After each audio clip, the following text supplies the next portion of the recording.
Welcome to Morning Coffee Thoughts. This is an AI-narrated reading of one of our latest pieces, built for those who'd rather listen while commuting, doing chores, or just taking a break.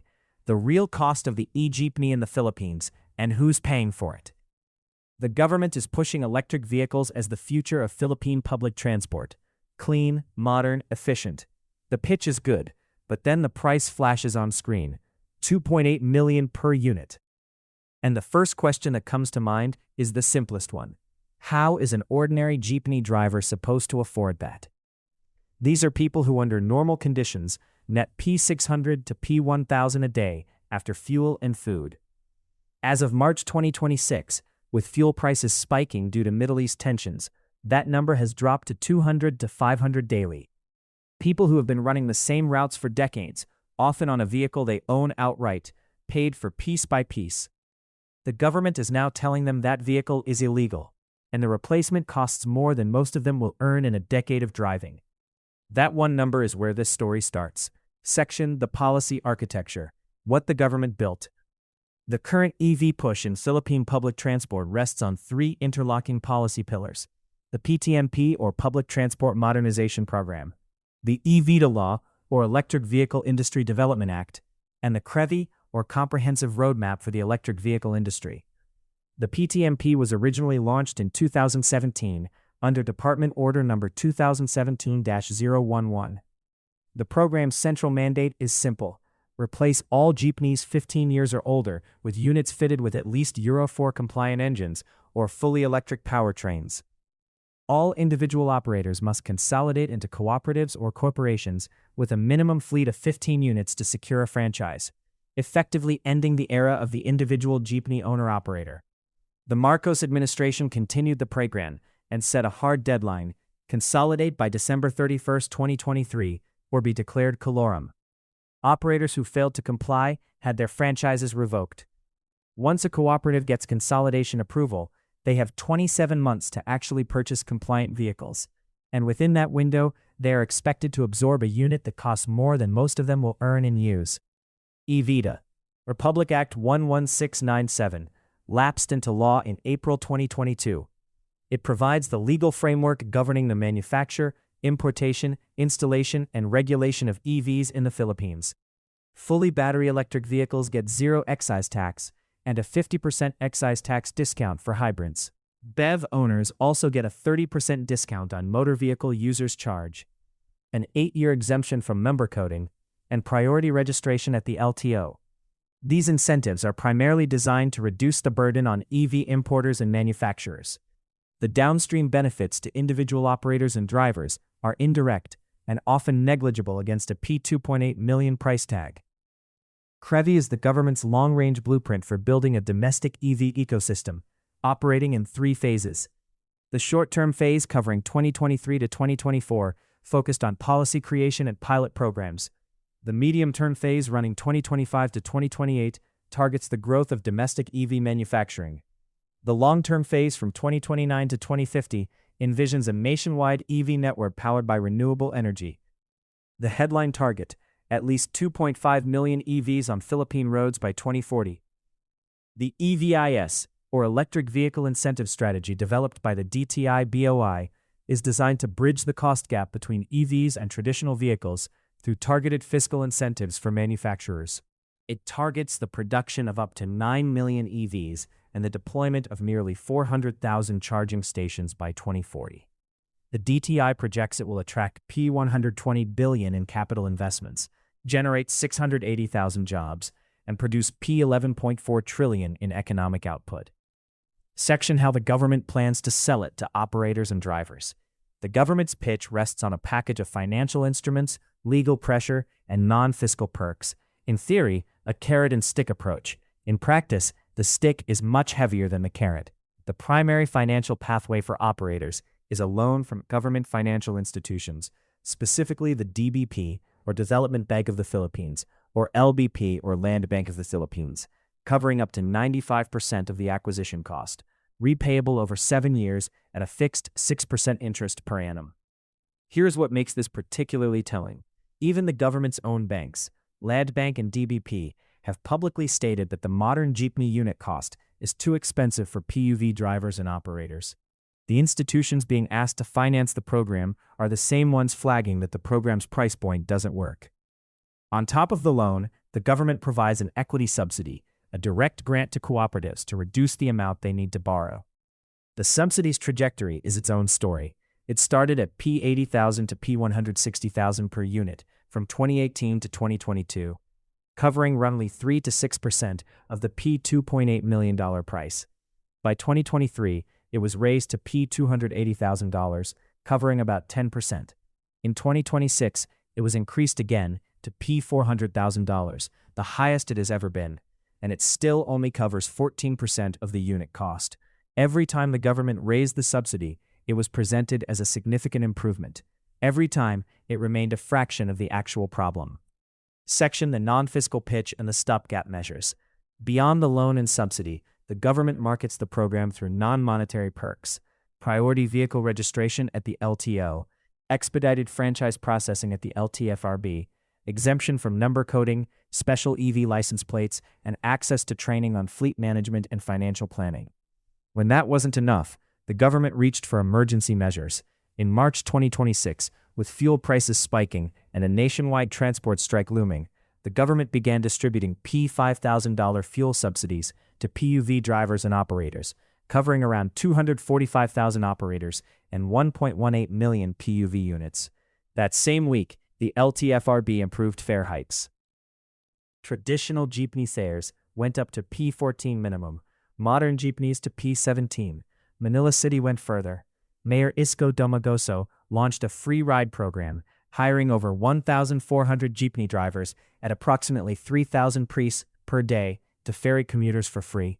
The reason?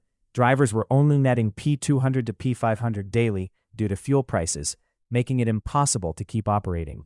The city was essentially subsidizing the daily survival of the drivers that the national government's modernization program had promised to uplift. None of this is structural. It is emergency relief layered on top of a program that was never priced for the people it was meant to serve. Section: the stick, colorum or comply. What the government doesn't advertise as loudly is the coercive dimension. The program has been enforced through escalating deadlines.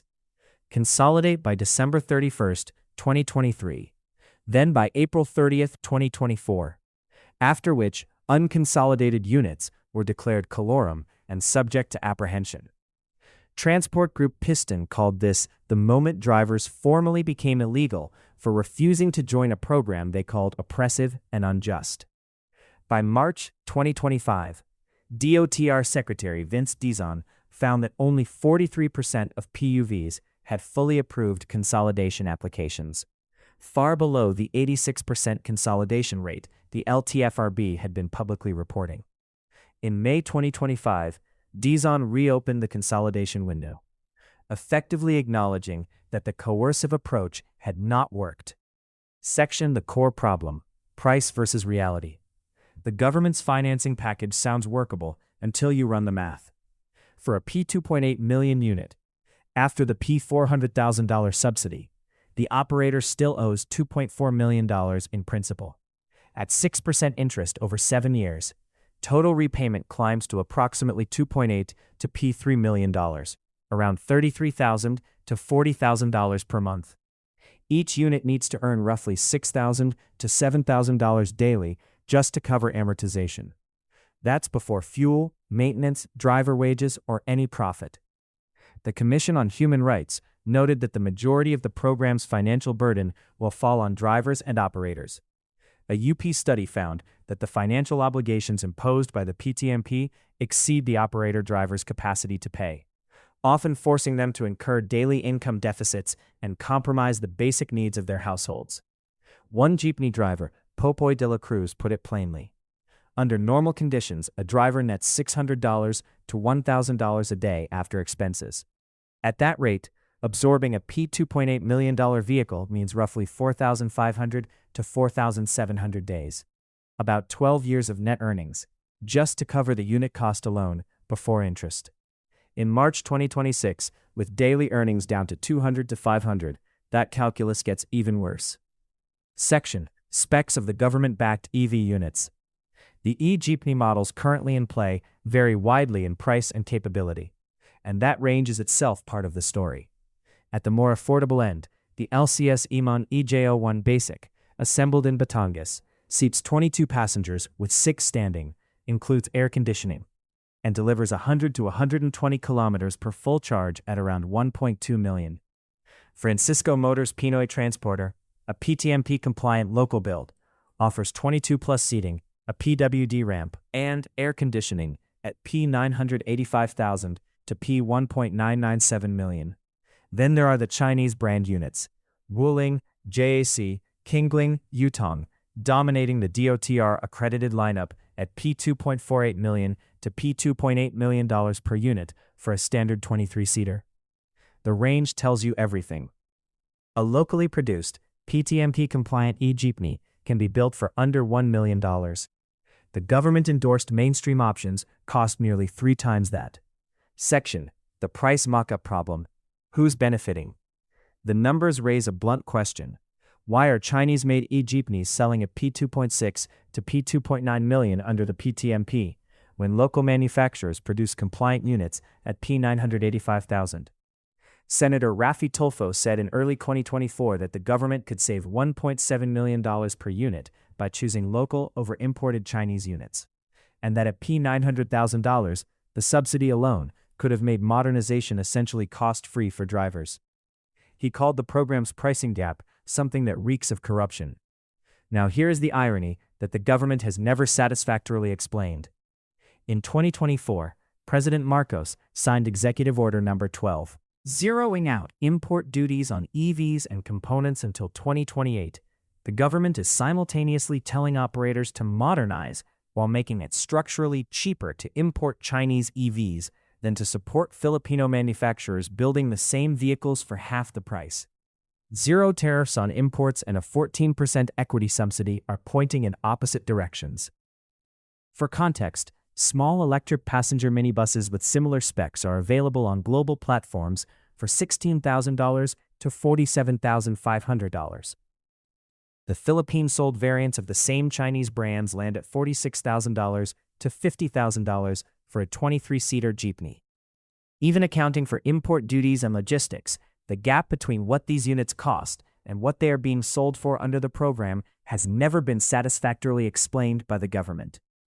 Section: the program's own admission of failure. The clearest signal that the program isn't working came from DOTR Secretary Vince Dizon himself. In March 2025, he ordered a full review of the PTMP. His own description of the program state, "Para itong sinulid na nagkabuhol-buhol." It's like a tangled thread. Senator Grace Poe welcomed the review, but immediately raised the unanswered questions. Is there a new scheme to make the modern jeepney units more affordable? Are all routes covered? As of March 2026, the PTMP budget has been increased to 2.5 billion pesos. The structural problem remains unresolved. The fare hike approved in March 2026, the 5,000 peso fuel subsidy, the Manila City Free Ride program, these are not signs of a modernization program succeeding. They are signs of a transport sector in distress, patched together week by week while the long-term plan stays stuck on paper. Section: the real bottom line. The answer to that first question, how can ordinary operators and drivers afford this, is that most of them can't, not under the current structure. The government has built a real policy architecture: Evida, Crevi, Evis, the DBP and Land Bank loans, the equity subsidy. None of it is fake. The plan exists. The institutions are real. But a plan built on a 400,000 peso subsidy for a 2.8 million peso vehicle still leaves the operator holding 2.4 million in debt, expected to earn 6,000 to 7,000 daily just to service the loan. That's before wages, before maintenance, before a single peso goes home. The cruelest part, a local manufacturer can already build a PTMP-compliant E-Jeepney for under 1 million pesos. Francisco Motors does it. LCS Iman does it at 1.2 million in a plant they built in Batangas. The technology and the local capacity are there. The question was never whether affordable EVs could be built in the Philippines. The question is why the government is extending zero import tariffs on Chinese EVs until 2028, while the same operators it claims to be helping are earning 200 to 500 pesos a day. What gets announced as a modernization story is, on closer inspection, a procurement story. And the people paying for it, one $33,000 monthly amortization at a time, are the same drivers and operators the program claims to be helping. That wraps up this reading from Morning Coffee Thoughts. This was voiced using AI, created for listeners who prefer audio while going about their day. If this helped you think, share it forward, and we'll see you on the next one.